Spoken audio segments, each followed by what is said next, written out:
우리 기독교에는 여러 가지 절기가 있습니다. 근데 그 절기 가운데 전 세계 모든 사람들이 기뻐하고 즐거워하는 절기를 들라 그러면 단연코 우리가 성탄절을 들 수가 있습니다. 그래서 성탄절을 하면 여러분 무엇이 떠오르십니까? 첫째 이렇게 크리스마스 트리, 교회에서는 트리 많이 보잖아요. 그럼 또 뭐가 떠오릅니까? 산타크로스. 그리고 성탄절 하면 뺄 수 없는 것이 뭐냐? 선물입니다. 그죠? 성탄절이 되면 선물을 주기도 하고 받기도 하고, 또 아이들은 이 성탄절에 꼭 자기 마음에 드는 선물을 받고 싶어하는 그런 경향들이 있습니다. 자, 그런데 성탄절이 아닌 부활절에 우리 주님께서 우리를 위해서 아주 값비싸고 귀한 선물을 준비해 주셨습니다. 어떤 선물인지 기대가 되지 않습니까? 예수님 주신 선물은 세상에서 우리가 받을 수 없는 그런 참 귀하고 놀라운 선물인데, 그 부활절에 주시는 예수님의 선물이 어떤 것인가, 오늘 그 내용이, 선물의 목록이 오늘 신약 본문 속에 잘 나와 있습니다. 그래서 오늘은 이 부활절에 주시는 그 예수님의 선물이 어떤 것인가를 우리가 살펴보고, 그 선물을 다 받아서 더 복된 삶을 살아가는 성도들이 되시기를 주님으로 축복합니다. 아멘. 그래서 우리 이제 선물이 어떤 것인가 한번 찾아 나서 보겠습니다. 자, 본문 우리 어디를 읽냐면요, 요한복음 20장 19절부터 21절까지입니다. 먼저 19절부터 21절까지 말씀 교독하겠습니다. 이날 곧 안식 후 첫날 저녁 때에 제자들이 유대인들을 두려워하여 모인 곳에 문들을 닫았더니 예수께서 오사 가운데 서서 이르시되 너희에게 평강이 있을지어다.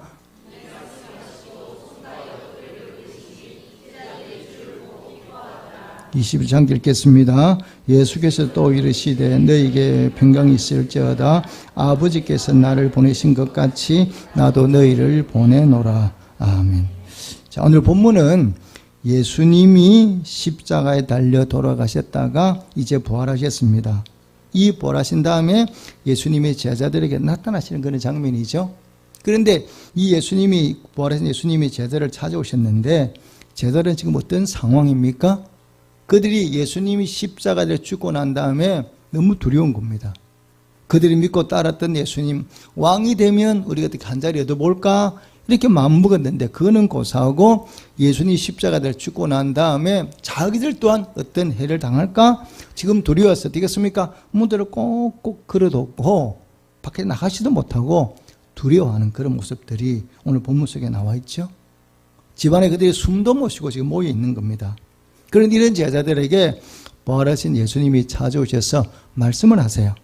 그것도 똑같은 말씀을 두 번씩이나 반복해서 말씀을 하시죠. 자, 뭐라고 말씀하십니까? 자, 오늘 본문이 보니까 예수님이 찾아오셔서 뭐라고 말씀하셨어요? 너희에게 뭐가 있을지어다? 평강이 있을지어다. 이 말씀을 두 번씩이나 하시거든요. 한 번 아니고 두 번씩을 했다는 것은 제자들이 몹시도 두려움에 떨고 있다는 것을 보여주는 그런 대목입니다.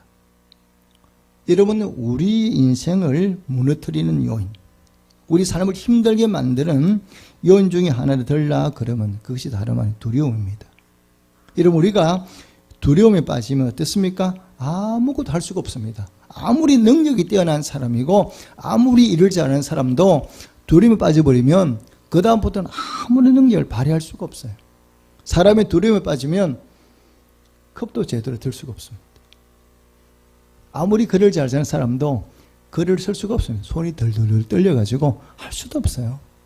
두려움 떨리면 말을 아무리 잘하는 사람도 말도 제대로 할 수가 없습니다. 이게 두려움이 갖는 능력이에요.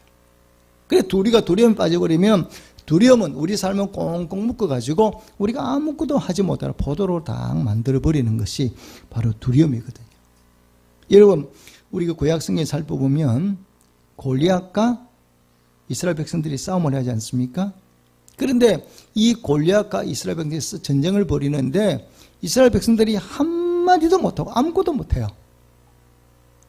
전쟁할 수가 없습니다. 왜 그렇습니까? 적장인 골리앗이 나와가지고 그 큰 덩치를 가지고 큰 목소리로 큰 칼을 차고 나와서 이스라엘 백성들에게 큰 소리 외치니까 그 덩치에 그 힘에 눌려서 이스라엘 백성이 벌벌 떨고 아무런 일도 할 수가 없어요. 왕인 사울조차도 숨죽이면서 어떻게 할까 고민하고 있습니다.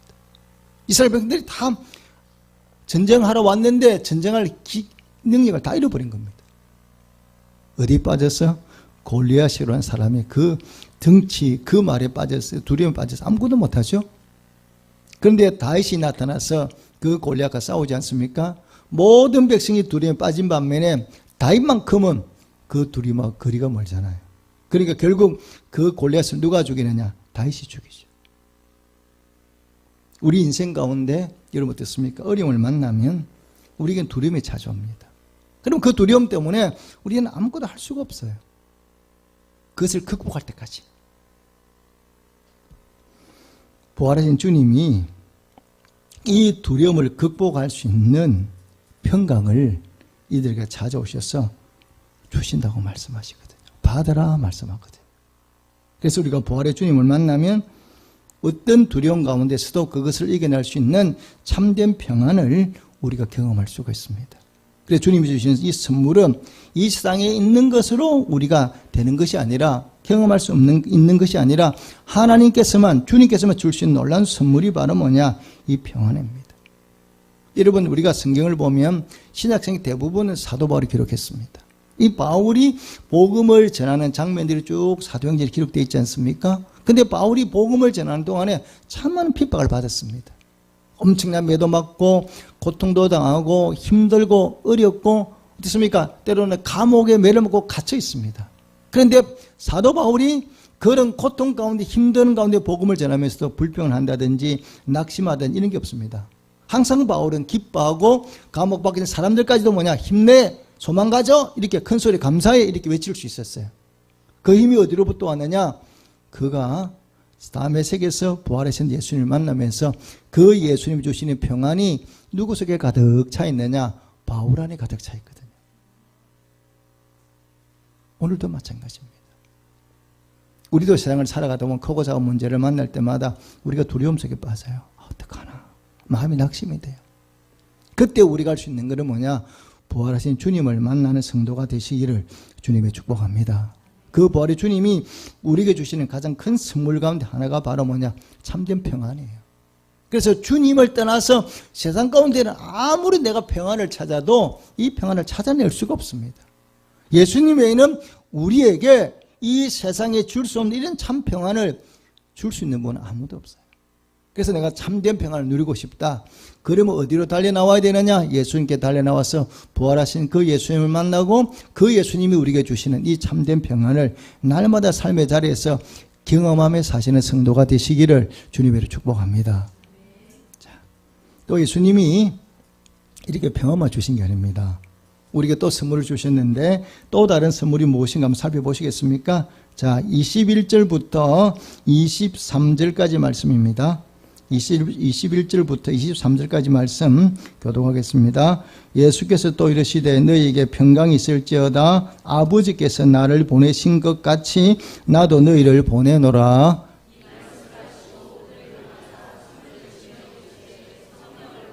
20절 읽겠습니다. 너희가 누구의 죄든지 사하면 사여질 것이요 누구의 죄든지 그대로 두면 그대로 있으리라 하시니라. 아멘. 자, 여러분 신약 성경을 보시면 예수님께서 강조하는 게 하나 있습니다. 뭘 강조하느냐? 내가 이 땅에 온 것은 내 자의로 온 것이 아니다 이렇게 말씀하세요. 예수님 이 땅에 인간의 몸을 입고 오셨는데 그것이 예수님의 뜻과 예수님의 생각이 아니라 누가 나를 보내셨다? 아버지께서. 성부 하나님이 나를 이 땅에 보내셔서 내가 이 땅에 왔다 이렇게 말씀하시죠. 그 예수님이 내 뜻대로 내 생각대로 내가 너희를 구원하러 왔다고 말씀하신 적은 한 번도 없습니다. 그래서 항상 예수님 말씀하죠. 나는 나를 보낸 자의 뜻을 따라 살아갈 수밖에 없다. 나를 보내신 의 뜻을 살아갈 수밖에 없다고 예수님 계속 강조하시죠. 그래서 그 하나님 성부 하나님이 예수님 이 땅에 우리를 구원하라고 예수님을 보내셨어요. 그래서 예수님은 인간의 몸을 입고 오셨지만 예수님은 하나님이시죠. 자, 그러면 예수님이 이 땅에 오셔서 내가 하나님의 아들이다, 내가 하나님과 동등되는 그런, 나도 하나님이다, 이렇게 예수님이 말씀하면 사람들이 그걸 잘 믿을 수가 없어요. 그러면 예수님이 하나님이신 것을 증명을 하셔야 돼. 나는 인간의 몸을 입었지만 너희와 다른 내가 하나님의 아들이고 하나님이 내 아버지라는 이 사실을 예수님이 증명을 하셔야 되거든요. 그럼 뭘 가지고 증명하시겠습니까? 그러면. 그래서 이것을 증명하는 것을 성경에서 뭐라고 말하냐, 표지다, 이렇게 말씀하거든요. 그러니까 그 예수님이 하나님 되신 표식, 표지를 뭘 가지고 예수님이 드러나 보이셨냐 그러면 능력으로 보이셨어요. 기적을 행하셔가지고 예수님이 하나님이신 것을 드러내 보이셨거든요. 그럼 예수님이 행하신 기적이 어디 있습니까? 특히 이 요한복음은 어떤 성경이냐 그러면 예수님께서 하나님이신 것을 증거하는 것이 바로 뭐냐, 목적이 요한복음이에요. 그래 요한복음에는 기적들이 굉장히 많이 기록되어 있어요. 그래 예수님이 공생애를 시작하시면서 제일 먼저 일으킨 기적이 우리가 잘 아는 대로 뭘 가지고 뭘 만드셨습니까? 포도주를 만드신 기적을 통해서 예수님이 자신이 하나님이신 것을 드러내 보였고요. 또 우리가 잘 아는 대로 이 나사로가 죽었습니다. 세상을 떠나서 이미 나사로의 시신이 죽어서 썩어서 무덤한 냄새가 납니다. 그런데 예수님이 말씀 한마디로 나사로야 이리 나오너라 말씀했더니 죽었던 나사로가 살아나서 걸어나옵니다. 사람들이 그걸 보면서 도대체 믿기지 않은 일들이 눈앞에 일어나잖아요. 예수님이 하나님이신 것을 예수님이 증명하세요. 그렇게. 또 우리가 잘 아는데 보리떡 5개와 물고기 2마리를 가지고 5,000명을 먹이고 남습니다. 또 바다가 막 풍랑이 있는데 예수님이 딱 한마디 잠잠하라 말씀하니까 어떻게 돼요? 바다가 잠잠해지는 거예요. 이걸 보면서 제자들과 많은 사람들이 예수님이 하나님이신 것을 뭡니까? 그들의 눈으로 확인하는 거예요. 그러면 예수님이 하나님이신 것을 이게 증명을 했는데 그러면 그 능력이, 기적을 일으키는 능력이 어디로부터 왔냐 이 말입니다. 그러면 하나님이 예수님이 땅에 보내실 때 그냥 보내셨냐? 아닙니다. 하나님이 아들 되심을 증거할 수 있도록 하나님이 예수님에게 그 표지를 주셨어요. 기적을 행할 수 있는 능력을 주셨는데 그것이 어디로부터 오는가 보시겠습니다. 자, 오늘 본문에 보니까 예수님이 22절 말씀 읽겠습니다. 22절 말씀입니다. 시작. 이 말씀을 하시고 그들 향하여 숨을 내쉬며 이르시되 성령을 받아라. 아멘. 이렇게 말씀하시죠. 그러니까 예수님이 성경에서 말씀하세요. 주의 성령이 내게 임하셨으니. 그러니까 예수님이 그런 기적을 일으키는 능력이 하나님이 예수님을 보내시고 예수님이 사역할 때부터 뭘 보내주셨다고요? 우리 예수님께 성령을 충만히 가르쳐 주셨거든요. 그러니까 예수님이 그 능력을 가지고 기적을 행하는 거예요. 그래서 예수님께서도 이 제자들에게 뭐부터 받으라 말씀하느냐? 자, 예수님이 말씀하시죠. 하나님이 아버지가 나를 보내신 것 같이 나도 너희를 뭐냐? 보내겠다는. 오늘 본문이 말씀하지 않습니까? 아버지께서 나를 보내신 것 같이 나도 너희를 보내겠다. 세상에 보내겠다 말씀하시죠. 보내겠다고 말씀하시면서 예수님이 제자들에게 먼저 말씀하신 게 바로 뭐냐? 성령 받아라. 이렇게 말씀하거든요. 그러니까 예수님이 십자가 지시고 부활하신 다음에 제자들을 보내시자 파송하지 않습니까? 파송하실 때에 예수님이 먼저 파송하기 전에 뭐부터 보냅니까? 사도행 1장 8절에 보면 오직 성령이 너희에게 임하시면 너희가 권능을 받고 예루살렘과 온 유대와 사마리아와 땅끝까지 내 증인이 되리라. 그러니까 예수님도 제자를 파송하는데 그 파송하기 전에 예수님 무엇부터 제자에게 받으라고요? 성령 받으라. 성령 받으면 너희가 뭐가 나타나? 능력이 나타난다. 이렇게 말씀하거든요. 그러니까 부활하신 예수님이 우리에게 주시는 선물 가운데 정말 대단한 선물이 바로 뭐냐? 여러분 성령임을 믿으시기를 주님의 축복합니다. 그래서 이전에는 예수님이 부활하기 이전까지는 성령을 받은 사람이 별로 없습니다.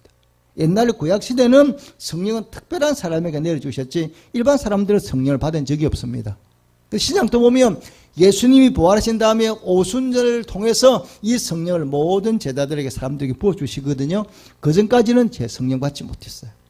그러니까 베드로가 성령 받기 전에 어땠습니까? 예수님의 수제자라고 말하는데 예수님 십자가 못 박을 때 예수님 부인하고 도망갔던 사람이 누구냐? 베드로입니다. 그런데 이 베드로가 오순절에 성령을 받고 나니까 어떤 게 벌어집니까? 예수님이 부인하는 게 아니라 예수님이 증인이 되죠. 예수님이 증인이 되고 이 베드로에게 나타나는 게 뭐 능력이 나타나요. 그러니까 베드로가 어떻게 합니까? 성전이 명문에 앉아 안전병이를 보고 일어나라 이렇게 말씀하면 했더니 어떻게 해요? 아니 벌떡 일어나잖아요. 다윗이라는 여자가 죽었습니다. 병으로. 그런데 이 죽은 다윗에게 찾아가서 베드로가 뭡니까? 예수님이 나사로 이런 것처럼 죽었던 다윗을 살려내거든요. 예수님이 하신 일들을 베드로 동일하게 하고 있습니다. 그 능력의 근원이 어디로부터 왔다고요? 베드로가 뭘 받았습니까? 성령을 받았거든요. 그러니까 그 성령을 예수님이 베드로에게만 아니라 그 능력, 그 대단한 힘을 우리 모두에 주시겠다고 그 성령을 받으라고 말씀하고 있거든요. 오늘 이 부활의 예배에 참석하셔서 예수님 우리에게 주시고 싶어하는 이 놀라운 능력, 성령을 충만히 받아 누리는 성도가 되시기를 주님의 축복합니다. 그래서 부활하신 주님이 우리에게 찾아오셔서 정말 우리에게 주시는 가장 귀한 선물이 먼저 평강을 주시고 세상을 맛볼 수 있는 평안을 내가 너에게 준다. 그 다음에 뭐냐? 내가 너희를 파송할 텐데 너희도 나 먼저 무엇부터 받아야 돼? 성령부터 받아야 돼. 성령 받아라 말씀하시면서 성령을 주시거든요. 그런데 여러분 우리가 성령을 어떻게 받습니까? 예수님이 성령을 주시는데 그 성령을 그냥 가만히 있으면 성령 받는 건 아닙니다. 성경은 우리에게 어떻게 하면 우리가 성령을 받아 누릴 수 있는지 말씀하고 있죠. 누가복음 11장 13절에 보면 내가 구하는 자에게 성령을 주지 않겠느냐 이렇게 말씀하시거든요. 그러니까 우리가 그 능력 있는 성령, 은혜의 성령을 받아 누리고 싶다면 날마다 내 삶의 자리에서 그냥 어떻게 해야 되느냐? 기도의 자리에 달려 나오셔서 기도하는 성도가 되시기를 주님의 축복합니다. 그러면 우리 모두에게 구하는 자에게 하나님의 성령을 주신다고 약속하셨으니까 그 성령 충만히 받아 그 부활하신 예수님의 능력을 우리도 받아서 하나님이 예수님을 파송하셔서 복음을 전하게 하신 것처럼 우리를 구원하게 하신 것처럼 우리 또한 이 복음을 들고 부활의 소식을 들고 나가서 많은 영혼을 구원하는데 귀하게 쓰임받는 우리 성도들이 되시기를 주님으로 축복합니다. 아멘. 그리고 예수님이 자 평안 그 다음에 성령 그 다음에 주신 또 선물이 있습니다. 어떤 선물인가 우리가 찾아보겠습니다. 자, 우리 성경 말씀 읽겠습니다. 자, 어디를 읽냐면요. 자, 27절부터 29절까지 말씀 읽겠습니다. 자, 오늘 본문 27절부터 29절까지 말씀입니다. 교독하겠습니다. 도마에게 이르시되 내 손가락을 이리 내밀어 내 손을 보고 내 손을 내밀어 내 옆구리에 넣어보라. 그리하여 믿음 없는 자가 되지 말고 믿는 자가 되라. 함께 읽겠습니다. 예수께서 이르시되 너는 나를 본고로 믿느냐? 보지 못하고 믿는 자들은 복되도다 하시니라. 아멘. 자, 오늘 본문에 보니까 예수님이 뭐에 관해서 지금 말씀하고 있느냐? 도마하고 대화를 나누는데 그 대화의 중심이 바로 뭐냐? 믿음입니다.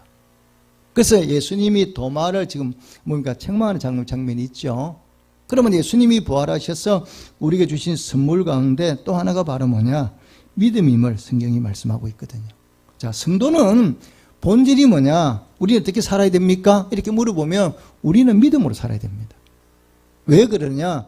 우리는 본질이 하나님을 기쁘시게 하는 게 성도의 삶의 목적이에요. 하나님을 영화롭게 하고 하나님을 기쁘시게 하는 게 우리 성도의 목적인데 하나님이 뭘 보고 우리의 삶을 보시고 기뻐하시느냐 그러면 성경 딱 잘라서 말씀합니다. 믿음이 없이는 기쁘시게 못하는. 하나님께 나아가는 자는 반드시 믿음을 가지고 나아가야 하나님을 기쁘시게 할 수 있다 말씀하거든요. 그리고 우리가 믿음이 없이는 하나님을 결코 기쁘시게 할 수가 없습니다. 자, 마가복음 16장에 보면 부활하신 예수님이 제자들을 찾아오시죠. 제자들을 찾아오셨는데 그 제자들을 책망하는 장면이 나와요. 그러면 부활한 예수님이 제자들을 찾아오셨는데 왜 책망하느냐? 성경에 딱 한 가지 말씀하고 있습니까? 그들이 부활의 소식을 듣고도 뭐 했지 않다고요? 믿지 않았거든. 부활의 소식을 듣고도 믿지 않으니까 예수님이 찾아오셔. 어떻게 너희가 이렇게 믿음이 없느냐 하고 그들을 책망해요. 이거는 오늘도 마찬가지예요. 우리가 믿음이 없으면 하나님을 기쁘시게 못하게 하는 정도가 아니라 예수님부터 뭐냐? 책망을 받게 되는 거죠. 그래서 우리에게 가장 필요한 것, 이 하나님을 기쁘시게 하는 것이 바로 뭐냐? 바로 믿음이거든요. 우리가 믿음을 가지고 하나님을 기쁘게 할 수도 있고 믿음을 가지고 뭐도 할 수 있느냐? 기적을 경험할 수도 있습니다. 그런데 이 믿음이라는 게 어디서부터 옵니까? 자, 여러분, 믿음이 어디서부터 오는 겁니까? 자, 우리가 교회오면 믿음이란 말을 굉장히 많이 듣는데 믿음의 근원이 어디서부터 오는가 이것부터 우리가 바르게 잘 알아야 되겠죠. 믿음이 어디서부터 오느냐? 신약 성경 에베소서 2장 8절에 정확하게 말씀하고 있습니다. 너에게서 난 것이 아니라는 것. 믿음은 너에게서 난 것이 아니라 하나님이 우리에게 주시는 뭐라고요? 선물이다 이렇게 말씀하고 있어요. 그래, 믿음이라는 게 내가 만들어내는 것이 아니라 하나님께서 우리에게 주시는 선물이 뭐냐? 바로 이 믿음입니다.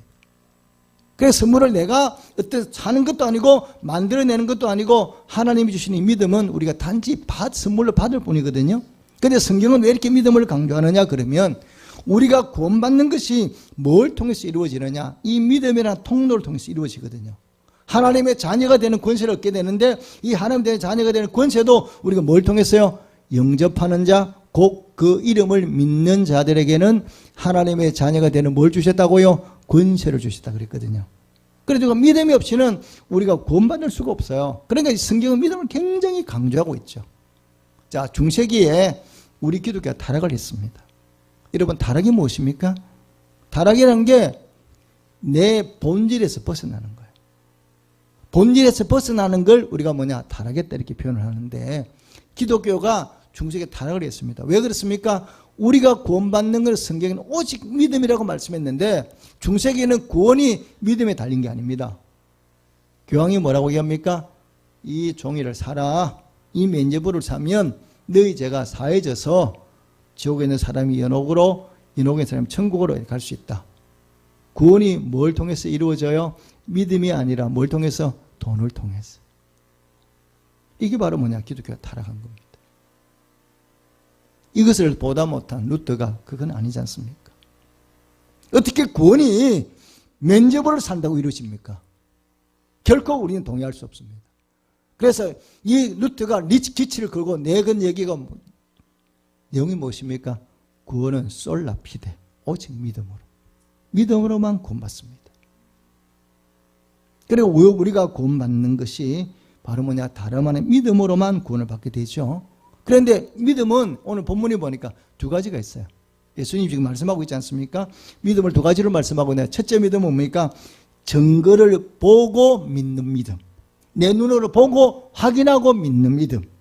요즘 말하면 팩트에 근거한 믿음. 이렇게 말씀할 수 있겠죠? 그런데 또 한 가지 믿음은 뭐냐? 보지 않고 믿는 믿음. 도마의 믿음 어떤 믿음입니까? 증거를 보고 믿는 믿음이죠. 이게 도마의 믿음은 증거를 보고 믿는 믿음인데 예수님이 그 도마를 보고 어떻게 너는 꼭 보고 믿느냐 이렇게 책망하시죠. 그러면서 예수님이 하신 말씀이 뭐냐? 보지 않고 믿는 믿음이 더 복되다 이렇게 말씀하거든요. 예수님 제자들이 도마가 없을 때 예수님 만났잖아. 야, 예수님 뭐하러 하셨어? 우리가 직접 봤어. 이렇게 얘기하는데도 도마가 안 믿는 겁니다. 나는 내 눈으로 보고 손으로 딱 만져보고 나는 믿겠다 이렇게 얘기를 했거든요. 그렇게 예수님이 도마에게 나타나셔서 이렇게 말씀하는 겁니다. 하나님 기억하십시오. 하나님을 기쁘시게 하는 믿음은 보지 않고 믿는 믿음임을 이런 믿으시기를 주님의 축복합니다. 자, 오늘 구약 본문이 우리가 잘 아는 아브라함과 이삭이 가는 얘기입니다. 근데 저는 처음에 제가 예수를 믿고 이 이제 22장을 쭉 읽으면서 좀 의문을 가진 적이 있어요. 아마 여러분도 그런 생각이 좀 드실 겁니다. 자, 하나님이 아브라함에 나타나셔서 뭐라고 말씀하십니까? 내 독자 이삭을 모리아 산에 가서 번제물로 드리라 이렇게 말씀하지 않습니까? 그러니까 아브라함이 그 말씀에 순종해서 독자 이삭을 데리고 모리아 산에 가서 바칩니다. 그리고 오늘 본문이 있는데 애를 칼을 들고 잡아 죽이려고 합니다. 그런데 제가 좀 아무래도 좀 이게 이상한 게 뭐냐면 아무리 하나님의 말씀이지만 내가 아버지잖아. 내 몸으로는 아들이잖아. 그런데 내 아들을 죽이는데 성경 보십시오. 아브라함이 좀 막 가슴 아파하고 못합니다. 그러고 주저주저 이런 면 있습니까? 없습니까? 전혀 없습니다. 우리가 보면 꼭 나무 아이 죽이도 이렇게는 못해요. 아무리 하나님의 말씀이지만 아들을 잡아 죽이는데 우리 보면 별로 주저하는 모습도 없고 별로 그냥 힘들지 않게 그냥 그대로 가서 애를 가서 잡으려고 한단 말입니다. 뭐 날짜도 미루지 않고 하나님의 말씀을 금방 순종해 나가고 좀 우리가 어떻습니까? 이해하기 좀 어려운 면이지 않습니까? 여러분 같으면 그러면 하나님 말씀하시면 할 수 있겠습니까? 저부터 어려울 것 같아요. 순종하더라도 이거 고민하면서 이거 눈물로 이렇게 해도 될까 말까인데 아브라함 그런 면이 전혀 없습니다. 아주 냉정해요. 자, 그러면 그런 이유가 어디 있습니까? 아브라함이 정말 이삭을 사랑하지 않았나? 정말 아브라함이 너무너무 냉정한 인간이고 하나님 말씀만 듣는 순종만 하는 사람이냐? 그것이 아니라는 거예요. 자, 우리는 수고스럽지만 성경 어디를 좀 읽어보냐면요. 신약 성경 365페이지를 좀 펴겠습니다. 신약 성경 365페이지입니다. 자, 어디를 읽냐면요. 히브리 11장 17절부터 19절까지 말씀, 17절로 19절까지 말씀을 교독하겠습니다. 아브라함은 시험을 받을 때 믿음으로 이삭을 드렸으니 그는 약속들을 받은 자로 돼 그 외아들을 드렸느니라.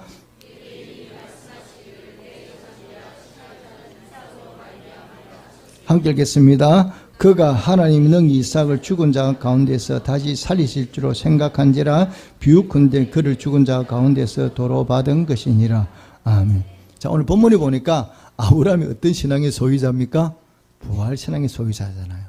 그러니까 아브라함에게 하나님이 나타나 내 독자 이삭을 바치라 그랬더니 아브라함이 아무런 의심 없이 독자 이삭을 바칠 수 있는 그 믿음이 있었다는 겁니다. 어떤 믿음입니까? 하나님이 아브라함이 뭐라고 말씀하셨느냐? 내 독자 이삭을 통해서 내 씨가 하늘의 별과 같이 번성하게 될 거라 이미 약속의 말씀을 주셨거든요. 근데 그 말씀을 아브라함이 믿고 있는 겁니다. 근데 하나님이 아브라함이 나타나셔서 내 독자 이삭을 죽이라 그랬으니까 하나님 말씀이 지금 서로 맞습니까? 틀립니까? 상충이 되잖아요. 이쪽은 이삭에게 내 자녀를 하늘의 별과 같이 만들겠다. 누굴 통해서? 이삭을 통해서. 근데 하나님이 이쪽에 나중에 나타나서 뭐냐? 내 독자 이삭을 죽이라 그러거든요. 그러면 둘 중에 말씀이 안 맞잖아요. 근데 여러분 보십시오. 아직까지 이삭은 장가를 갔습니까? 안 갔습니까? 어린애거든요. 아기를 못 낳아요, 아직까지는. 근데 이삭이 죽어버리면 어떻게 이삭을 통해서 이스라엘 민족들이 퍼져나가겠습니까? 근데 아브라함이 어떻게 했다고요? 내 아들을 하나님이 독자 이삭을 죽이라고 말씀하셔서 나는 죽일 수밖에 없다. 그런데 내가 번제로 드리고 나면 누가 다시 살리실 거다? 하나님. 왜? 약속하셨으니까. 하나님은 죽은 나 가운데 살릴 수 있는 분이라는 걸 이 아브라함 믿고 있는 거예요. 그러니까 부활 신앙을 아브라함이 소유하고 있는 거예요. 그러니까 아브라함이 뭐가 됩니까? 믿음의 조상이 되죠. 여러분 아브라함이 어떤 사람인가? 창세기 15장에 보면요. 이미 아브라함이 나이가 들어서 아이를 생산할 수 있게 어려워요. 자기 부인도 그렇고 사라도 그렇고 자기도 아들을 낳을 수 있는 그런 상황이 아닙니다. 그런데 하나님이 나타나셔서 아브라함이 뭐라고 말씀하셨냐? 내 독자 이삭을 통해서 하늘의 별의 씨앗이 내게 주어질 거다. 그랬더니 아브라함이 그 말씀을 뭐냐? 믿었다는 겁니다. 믿었더니 하나님이 이것을 아브라함이 뭐로 여기셨다고요? 의로 여기셨다 그랬거든요. 그러니까 지금 자기 몸은 어떻습니까? 아이를 낳을 수 있는 상황이 아니거든요. 그런데도 불구하고 아브라함이 하나님 약속에 말씀하니까 그 말씀대로 믿었다는 거죠. 하나님이 그리고 믿음대로 아브라함에게 다시 그 생식할 수 있는 능력을 회복시켜 주시잖아요. 이게 믿음의 능력이거든요. 그래서 우리에게 정말 이 세상을 살아가는 건 필요한 것이 바로 뭐냐? 바로 이 믿음입니다.